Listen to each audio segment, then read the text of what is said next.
There is something very interesting in this video. One thing that I found interesting in this video is the way that the Vice President J.D. Vance was able to break down the quality of a leader, but also that of team spirit.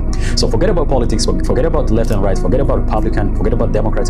I'm talking about leadership right here. So now let's watch it together. One thing I've learned just working with him like every day is he doesn't have an off switch. Like sometimes the president will call you at 12:30 or 2 in the morning, and then he'll call you at 6 in the morning about a totally different topic. It's like, Mr. President, did you go to sleep last night? Like what is going on here?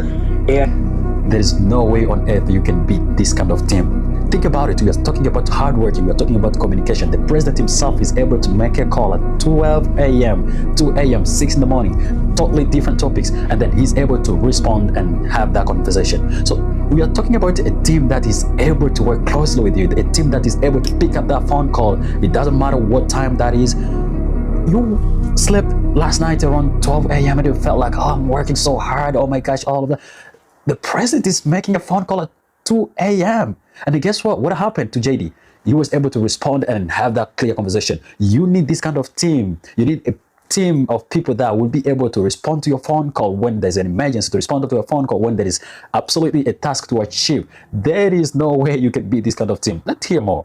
And, you know, he says that's been one surprise. I think the second, I don't know if I call it a surprise, but certainly something that I've learned is a little bit related to what I said earlier.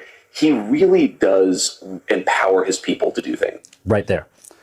That is what we call leadership. A leader is the person that is able to empower others. We're speaking about empowerment. Let's hear more. He's very willing to say, this is what I want done. You go and do it, report back, or ask me for help if you need it. But that ability to delegate and trust his people has been really amazing. And I think this is the reason why presidents in many different countries are also being given the power to actually appoint people in different key positions in the government. Because on your team, you actually need people who can see what you see. You actually need people who have the same vision, the same goal, the same ambition, so that you can easily accomplish what you promise people to accomplish. So think about this way. Don't get me wrong, because at some point on your team, you can have some people who are not even willing to be empowered.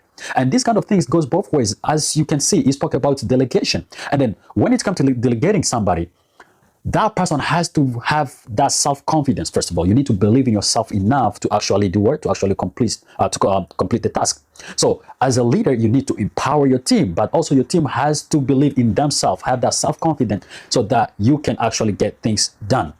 Okay, we spoke about trust, we spoke about reporting back. So you need a team that can be able to report back.